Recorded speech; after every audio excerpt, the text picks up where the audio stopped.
Everyone, good morning and welcome back to my channel. আশা করছি সকলেই আপনারা খুব ভালো আছেন, সুস্থ আছেন। আজকে নতুন একটা ভ্লগ স্টার্ট করছি। বড় ভ্লগ মনে হয় আমি 2 মাস আগে আপলোড করেছিলাম। আমার বড় ভ্লগ বানানো হয়নি অনেক কিছু কারণের জন্য, তো আজকে থেকে আবার স্টার্ট করছি। এখন বেজেছে হচ্ছে সকালবেলা 9:45। তো বেশ 1 ঘন্টা আগেই স্বরূপ অফিসে বেরিয়ে গেছে। আজকে যেহেতু টিফিন নিয়ে যায়নি, তো আজকে আমার সকালবেলার রান্নাটাও হয়নি। আর আমি এই জাস্ট ব্রেকফাস্ট করব।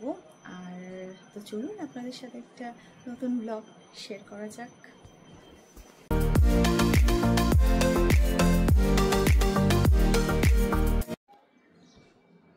তো এই আমি জাস্ট ব্রেকফাস্ট করলাম। কি ব্রেকফাস্ট করলাম জানেন? আজকে কালকে রাতের যে তরকারিটা ছিল সেটাকে মাইক্রোওয়েভ করে নিয়েছি, আর তার সাথে মুড়ি মাখিয়ে খেয়েছি আর কি। এই ছিল আজকে আমার ব্রেকফাস্টের মেনু। বিকজ একার জন্য একদম ভালো লাগে না কোনো কিছু করতে, সেটা ব্রেকফাস্ট হোক বা লাঞ্চ হোক, যেটাই হোক আর কি। তো ওই দিয়ে ম্যানেজ হয়ে গেছে আজকে আমার ব্রেকফাস্ট। আর তারপর ছিল বানানা খেয়েছি।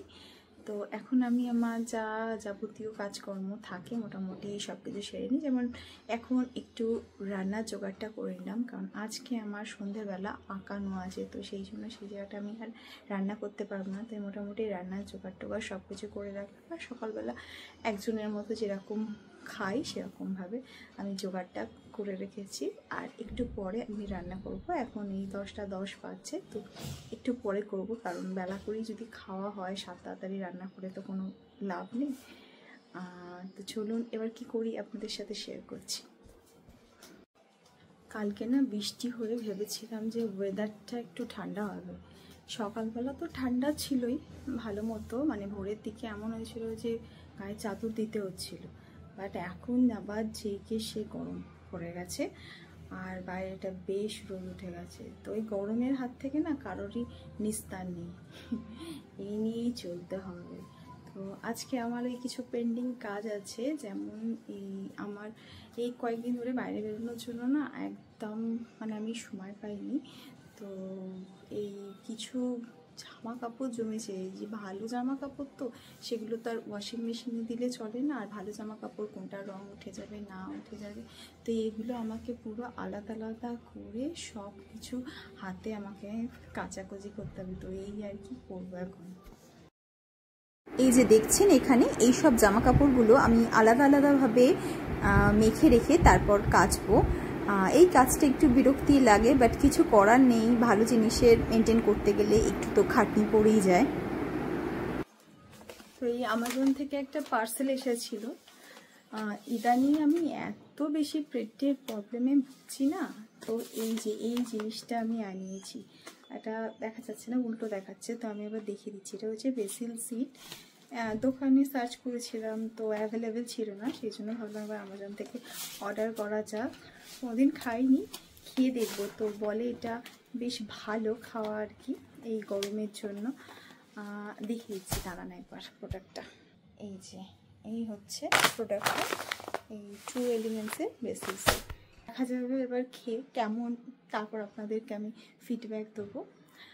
আর তো আমার রান্না আমি বসিয়ে দিয়েছি এখন। আচ্ছা কি কি করছি সেটা দেখিয়ে দিই। আহামরি তো কিছু নয়, একার জন্য রান্নার কতটুকু করা যায়, যাই করব সেটাই বেশি হয়ে যাবে। কালকে ডাল ছিল, সেটা দিয়ে হয়ে যাবে। আর কোনো একটা সেদ্ধ করে নেবো, আর একটু মাছ করে নিলেই আমার হয়ে যাবে। তো চলুন কিচেনে যাই। এখানে আমি ভাতটা বসিয়ে দিয়েছি।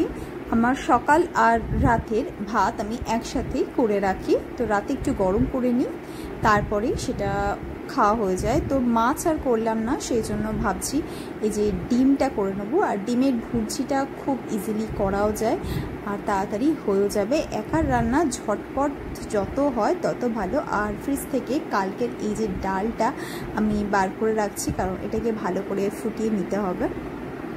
তো এখন একটু খিদে পাচ্ছিল, সেই জন্য ভাবলাম ফ্রিজে একটু আঙুর আর জামরুল ছিল, এগুলোই মোটামুটি খেয়ে পেট ভরিয়েছি।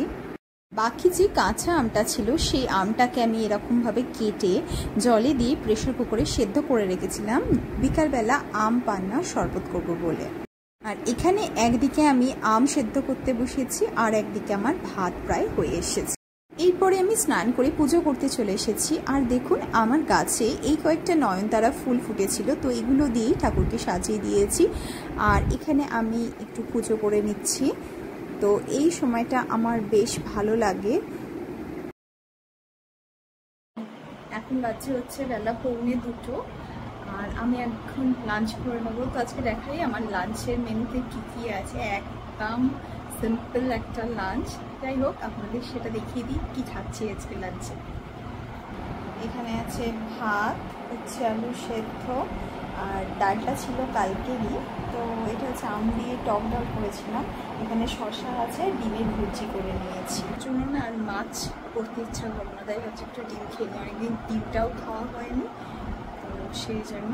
তো চলুন আমি এখন লাঞ্চটা করে নিই। এখন দুপুরবেলা লাঞ্চ তো হয়ে গেছে, এবার ভাবছি বসে বসে কি করি। তো এই সময়টা যদি কিছু না করি না, আর আমার সময় হয় না আর কি অন্য কিছু নতুন কিছু জিনিস করার। তো আমি ভাবছিলাম আমার কাছে না একটা অর্গানাইজ বক্স হয় না, তো তার উপরে যে কভার হয়, তো কভারগুলো আমার খুব একটা কাজে লাগে না। বক্সগুলো তো সব জিনিসপত্র থাকে, বাট কভারটা কাজে লাগে না, একদম কভারটা একটা করে পরে থাকি। তো ভাবছি আমি কভারটা দিয়ে একটা ওয়াল হ্যাঙ্গিং বানাবো, দেখা যাক কিরকম হয়, আদৌ আমি করে উঠতে পারি কিনা। তো আমি ইন্টারনেট থেকে একটা ছোট্ট রেফারেন্স নিয়েছি, দেখি কিরকম হয়, তো আপনাদের সাথে শেয়ার করছি প্রসিডিওরটা।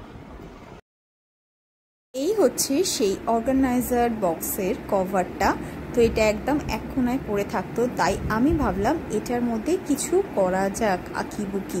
তো প্রথমে আমি একটা সাদা কোট করে নিচ্ছি, একটা না, এখানে আমি তিনটে কোট করেছি আর কি।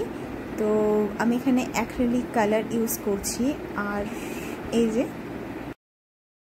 ফাইনালি 3টে কোট করার পর এরকম গিয়ে দাঁড়ালো। তো দেখা যাক এবার এটা সকালে যদি মনে হয় তাহলে আমি আরেকটা কোট দিতে পারি।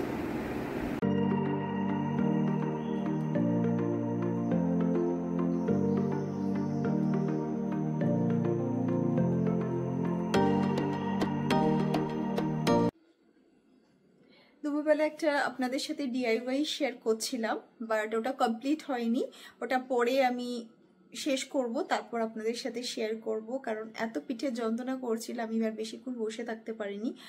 তো এখন আমি ডিনারের প্রিপারেশন করব, কারণ আমার এরপরই আছে আঁকার ক্লাস, আর আঁকার ক্লাসের পর ডিনার তৈরি করার সুযোগ পাবো না, তো ডাইরেক্ট ডিনারই করতে হবে আমাদের। তো এখন আমি ডিনারটাই তৈরি করে নিই। এদিকে ডিনার প্রিপারেশন করছি, আর এদিকে আমার মাথার মধ্যে চলতে থাকছে যে কালকে আমি সকালে কি বানাবো।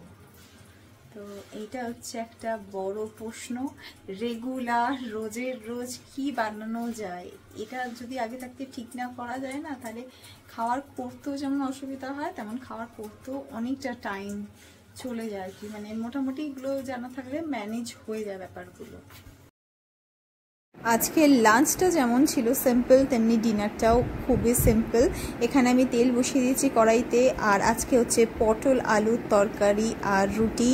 আমার তো ভাত আছে, তাই দিয়ে আমি পটল আলুর তরকারি দিয়ে খাবো। শীতকালে অনেক রকম সবজি পাওয়া যায় আর অনেক ধরনের খাবার খাওয়াও যায়, আর শীতের ওয়েদারটার জন্য সব কিছু স্যুট করে যায়। কিন্তু গরমের মধ্যে কি বানাবো, পটল, ঝিঙে আর ঢ্যাঁড়স, এই তিনটেই তো আছে। পটলটা ভাজতে বসিয়ে দিয়েছি, এবার বাকি যা যা করার করে নিই। আর পারলে না একটু আটাটাও মেখে রাখবো, কারণ আমি তো রাতে ভাত খাই, ছেড়ে দিই, তো স্বরূপের জন্য রুটি হয়, সেই জন্য ভাবছি একটু আটাটা মেখে রাখি, তাহলে আরও আমার ইজি হবে ব্যাপারটা। এখানে আমি আলুগুলোকে কেটে জলের মধ্যে ডুবিয়ে রাখছিলাম, কিন্তু আলুগুলোকে যদি একটু সেদ্ধ করে নেওয়া হয় তাহলে খুব ভালো, বাট স্বরূপ খেতে চায় না বলে সেই রকমভাবে তো ডাইরেক্ট আমি এটা ভেজেই করি আলুটা।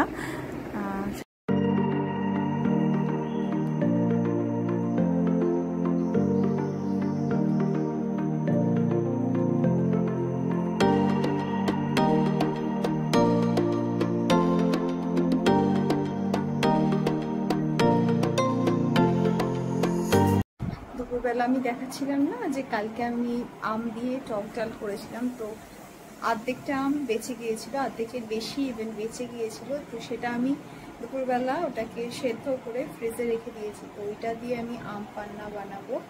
এবছর গরমেতে এখনো পর্যন্ত আম পান্না বা আম পোড়ার শরবত খাইনি, তো এটাই ফার্স্ট টাইম বানাচ্ছি। তো ওটাই বানাচ্ছি, আপনাদের সাথে শেয়ার করি। আপনারা কারা কারা আম পান্না বা আম পোড়ার শরবত খেতে ভালোবাসেন আমাকে অবশ্যই কমেন্ট করে জানাবেন।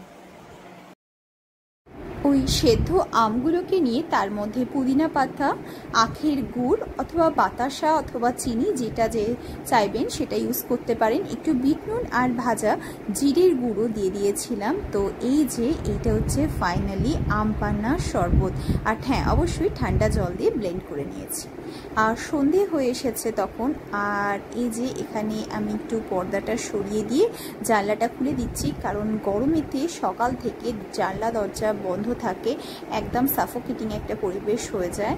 তো যাই হোক, আজকের ভিডিওটা এতদূর অবধি রাখলাম। যদি একটু ভালো লাগে আমার ভিডিও, অবশ্যই একটা লাইক করবেন আর আমার চ্যানেলটিকে সাবস্ক্রাইব করবেন। বাই।